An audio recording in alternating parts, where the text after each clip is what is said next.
Quanto mais objetivo você é, mais idiota você se torna. Ou pelo menos essa é a ideia controversa que defende um dos mais importantes escritores brasileiros de todos os tempos. Estou falando aqui de Nelson Rodrigues. O Idiota da Objetividade é um texto canônico do Nelson Rodrigues. Eu quero compartilhá-lo aqui com você, caso você ainda não o conheça, e tecer algumas reflexões filosóficas, é claro. Meu nome é Vitor Lima, eu sou seu professor de filosofia de hoje e de sempre, e isto não é filosofia.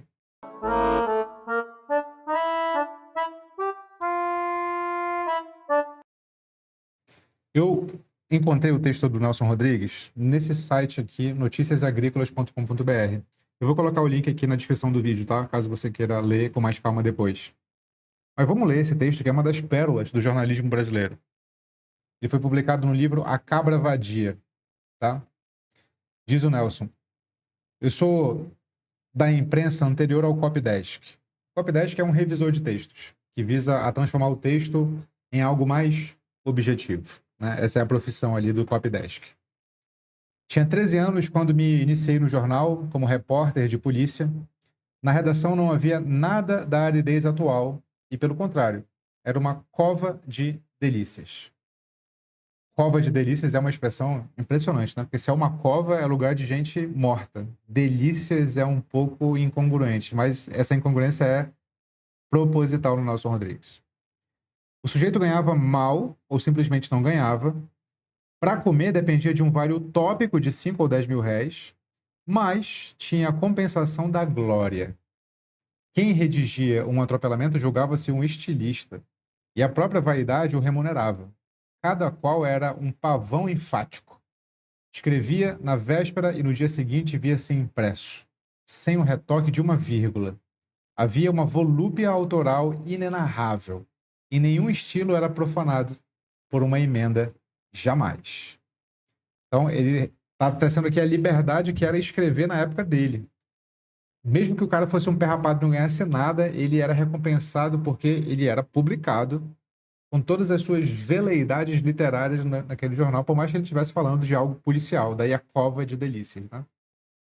Durante várias gerações foi assim e sempre assim. De repente explodiu o Copydesk, o revisor, que tenta tornar o texto mais objetivo. Houve um impacto medonho. Qualquer um na redação, seja repórter de setor ou editorialista, tem uma sagrada vaidade estilística. E o Copydesk não respeitava ninguém.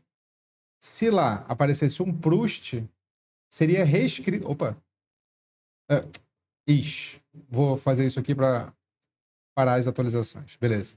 Se lá aparecesse um Proust, seria reescrito do mesmo jeito. Sim, o Copydesk instalou-se como figura demoníaca da redação. Falei no demônio e pode parecer que foi o príncipe das trevas que criou a nova moda. Não o abominável pai da mentira, não é o autor do Copydesk. Quem o lançou e promoveu foi Pompeu de Souza. Era ainda o Diário Carioca, do senador, do Danton. Não quero ser injusto, mesmo porque Pompeu é meu amigo. Ele teve um pretexto, digamos assim, histórico para tentar a inovação. Havia na imprensa uma massa de analfabetos. Saíam as coisas mais incríveis. Lembro-me de que alguém, num crime passional, terminou assim a matéria. Aspas. E nem um goivinho ornava a cova dela. Dirão vocês que esse fecho de ouro é puramente folclórico, não sei, e talvez, mas saía coisa parecida. E o Pompeu trouxe para cá o que se fazia nos Estados Unidos, o Copydesk. Começava a nova imprensa. Primeiro foi só o Diário Carioca, pouco depois os outros, por imitação, o acompanharam. Rapidamente os nossos jornais foram atacados de uma doença grave, a objetividade. Daí, para o idiota da objetividade, seria um passo. Certa vez encontrei-me com o Moacir Werneck de Castro, gosto muito dele, e o saudei com a mais larga e cálida efusão. E o Moacir, com seu perfil de Lord Byron, disse para mim risonhamente: eu sou um idiota da objetividade. Também Roberto Campos, mais tarde em discurso, diria: eu sou um idiota da objetividade. Na verdade, tanto Roberto como Moacir são dois líricos. Eis o que eu queria dizer. Aqui ele vem dizendo, esclarecendo o que é o tal do idiota da objetividade. O idiota da objetividade inunda as mesas de redação ao seu redor. Quer dizer, As mesas de redação e seu autor foi mais uma vez Pompeu de Souza. Aliás, devo dizer que o Copydesk e o Idiota da Objetividade são gêmeos, e um explica o outro. E toda a imprensa passou a usar a palavra objetividade como um simples brinquedo auditivo. A crônica esportiva via times e jogadores objetivos. Equipes e jogadores eram condenados por falta de objetividade. Um exemplo da nova linguagem foi o atentado de Toneleiros. Toda a nação tremeu. Era óbvio que o crime trazia em seu ventre uma tragédia nacional. Podia ser até a guerra civil. Em meados de 24 horas, o Brasil se preparou para matar ou para morrer. E como noticiou o Diário Carioca o acontecimento, era uma catástrofe. O jornal deu-lhe esse tom de catástrofe? Não, e nunca. O Diário Carioca nada concedeu à emoção nem ao espanto. Podia ter posto na manchete, ao menos na manchete, um ponto de exclamação. Foi de uma casta, exemplar objetividade. Tom estrita e secamente informativo, tratou o drama histórico como se fosse o atropelamento do Zezinho ali da esquina. Era, diz ele lá, repito, a implacável objetividade. E depois Getúlio deu um tiro no peito. Ali estava o Brasil, novamente cara a cara com a Guerra Civil, e o que fez o Diário Carioca? A aragem da tragédia soprou nas suas páginas, jamais. No princípio do século, mataram o rei e o príncipe herdeiro de Portugal. Segundo me diz o Luso Álvaro Nascimento, o rei tinha o olho perdidamente azul. Aqui o nosso Correio da Manhã abria 5 manchetes. Os tipos enormes eram um soco visual. E rezava a quinta manchete. Horrível emoção. Vejam vocês. Horrível emoção. O Diário Carioca pingou uma lágrima sobre o corpo de Getúlio. Era a monstruosa e alienada objetividade. As duas coisas pareciam não ter nenhuma conexão. O fato e a sua cobertura. Estava um povo inteiro a se desgrenhar, a chorar lágrimas de pedra, e a reportagem sem entranhas ignorava a pavorosa emoção popular. Outro exemplo seria ainda o assassinato de Kennedy. Na velha imprensa, as manchetes choravam com o leitor. A partir do Copydesk, sumiu a emoção dos títulos e subtítulos. E que pobre cadáver foi Kennedy na primeira página, por exemplo, no Jornal do Brasil. A manchete humilhava a catástrofe, o mesmo impessoal, com tom informativo. Estava lá, o cadáver ainda quente. Uma bala arrancara o seu queixo forte, plástico, vital. Nenhum espanto da manchete. Havia um abismo entre o Jornal do Brasil e a tragédia, entre o Jornal do Brasil e a cara mutilada. Pode-se falar na desumanização da manchete. O Jornal do Brasil, sob o reinado do Copydesk, lembra-me aquela página célebre de ficção. Era uma lavadeira que se viu, de repente, no meio de uma baderna horrorosa, tiro e bordoada em quantidade. A lavadeira veio espiar a briga, lá diante de uma colina, viu um baixinho olhando por um binóculo. Ali estava Napoleão e ali estava Waterloo, mas a santa mulher ignorou um e outro e veio para dentro ensaboar a sua roupa suja. Eis o que eu queria dizer. A primeira página do Jornal do Brasil tem a mesma alienação da lavadeira diante dos Napoleões e das batalhas. E o pior é que, pouco a pouco, Copydesk vem fazendo do leitor um outro idiota da objetividade. A aridez de um se transmite ao outro. Eu me pergunto se um dia não seremos nós 80 milhões de Copydesks. 80 milhões de impotentes do sentimento. Ontem falava eu do pânico de um médico famoso. Segundo o clínico, a juventude está desinteressada do amor, ou por outra, esquece antes de amar, sente tédio antes do desejo. Juventude Copydesk, talvez. Dirá alguém que o jovem é capaz de um sentimento forte, tem vida ideológica, ódio político. Não sei se contei que vi um dia um rapaz dizer que dava um tiro no Roberto Campos. Mas o ódio político não é um sentimento, uma paixão, nem mesmo ódio. É uma pura, vil, obtusa palavra de ordem. Nelson Rodrigues, meus amigos. O que Nelson Rodrigues quer? Que Nelson Rodrigues quer dizer aqui? Obviamente, ele está lutando contra essa tentativa de tornar o texto sem emoções e, portanto, mais objetivo. Você sabe que a dicotomia em filosofia entre objetividade e subjetividade também pode ser traduzida entre, de um lado, um discurso sem emoção e, de outro, um discurso com emoção. A subjetividade remonta aquilo que diz respeito à experiência particular de cada um. E a experiência particular de cada um, ela é repleta de emoção. A objetividade remonta àquilo que é a experiência compartilhada de todos. e a experiência compartilhada de todos não pode ser reduzida a emoções, porque emoções são muito particulares. Se eu quero fazer jornalismo, o objetivo e filosofia, buscar a verdade, digamos assim, o objetivo tem que ser uma realidade compartilhada, certo? Certo. Em alguma medida, certo. Isso não significa, porém, que essa realidade compartilhada seja ausente de afeto. E aqui vai, assim, um dos valores centrais que eu acredito, eu queria muito compartilhar com você. Não impor a minha verdade, mas compartilhar a minha verdade. Você sabe que, do modo como eu encaro honestidade intelectual, tem tudo a ver com o idiota da objetividade do Nelson Rodrigues. Eu desdobro honestidade intelectual em dois elementos. Fazem parte da mesma coisa, mas são dois elementos. De um lado, honestidade intelectual requer explicitar de onde você está partindo, né, suas convicções, seus vieses, suas ideologias. E de outro lado, envolve não deturpar o posicionamento alheio, ou fazer um esforço genuíno para não deturpar o posicionamento alheio. Então, de um lado, deixar claro de onde você está partindo, de outro, não deturpar o posicionamento alheio. Isso é honestidade intelectual. Quando é que você pode ter convicção, segundo eu penso, que você está diante de alguém desonesto intelectualmente? Quando essa pessoa nega que ela parte de alguns pressupostos, que ela parte de alguns vieses, que a visão dela não é neutra. Se a pessoa tenta... Desculpa, que a visão dela não é... Quer dizer, que a visão dela não é contaminada, é neutra.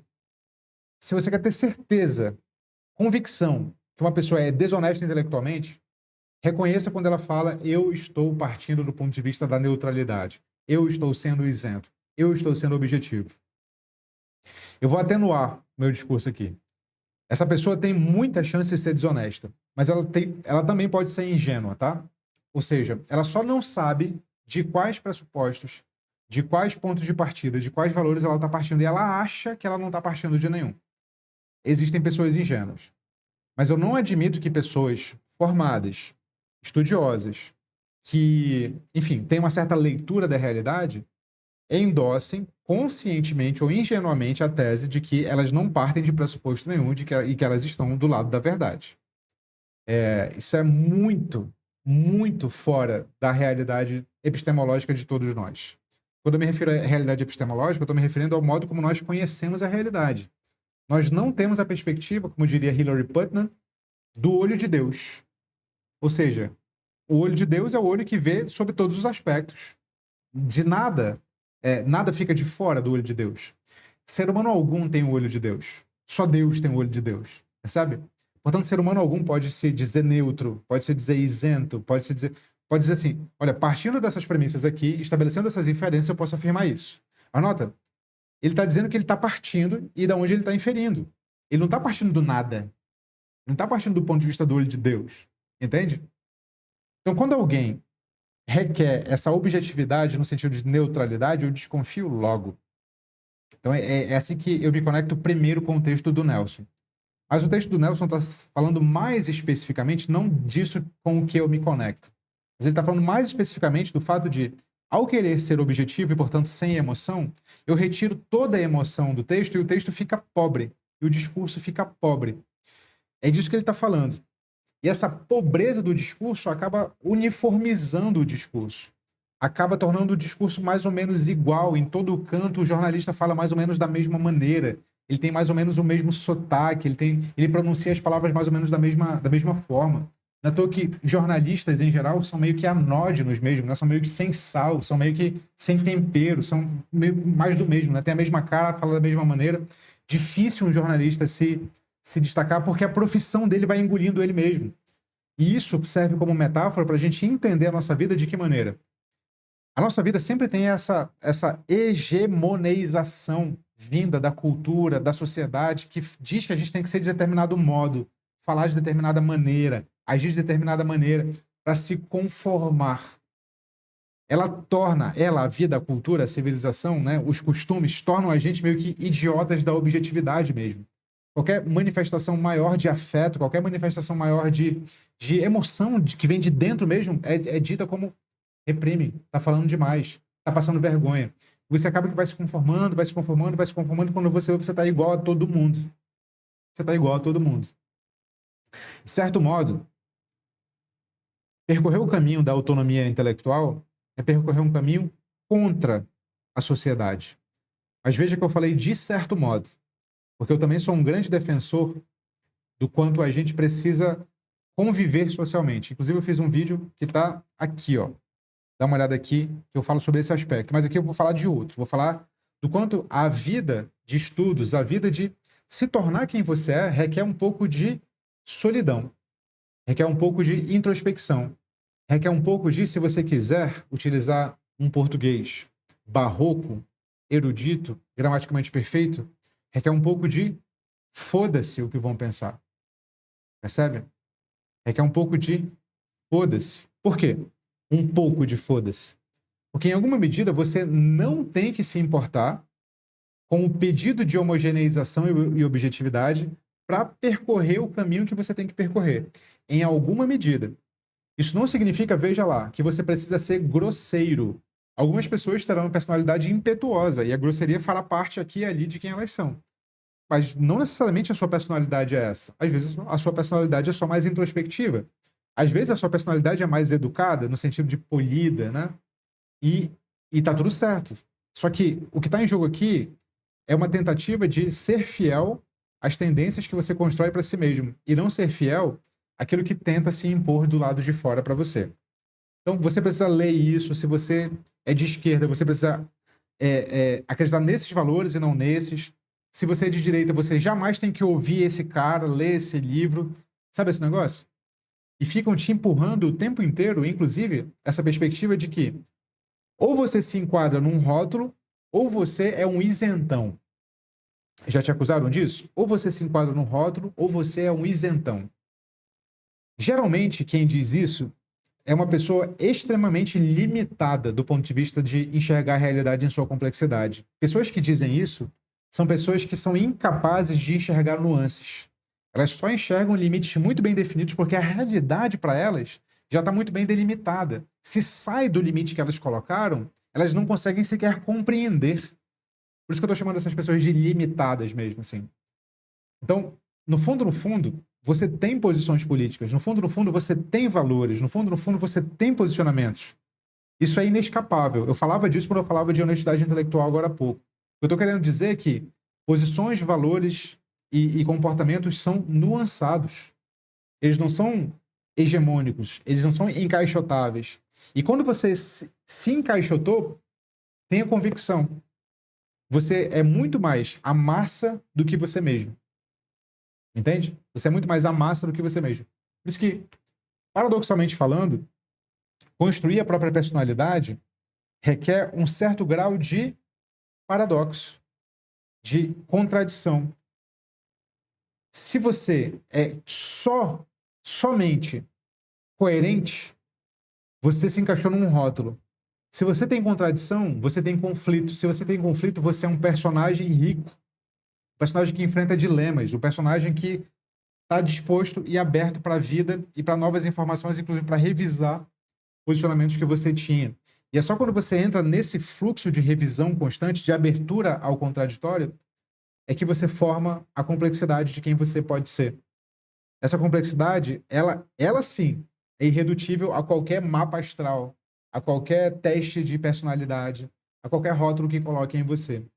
Mas é só quando você deixa de ser o idiota da objetividade, deixa de querer se conformar ao discurso de fora, deixa de querer se adequar aos rótulos que o seu grupo, a sociedade que você vive, tentam te impor.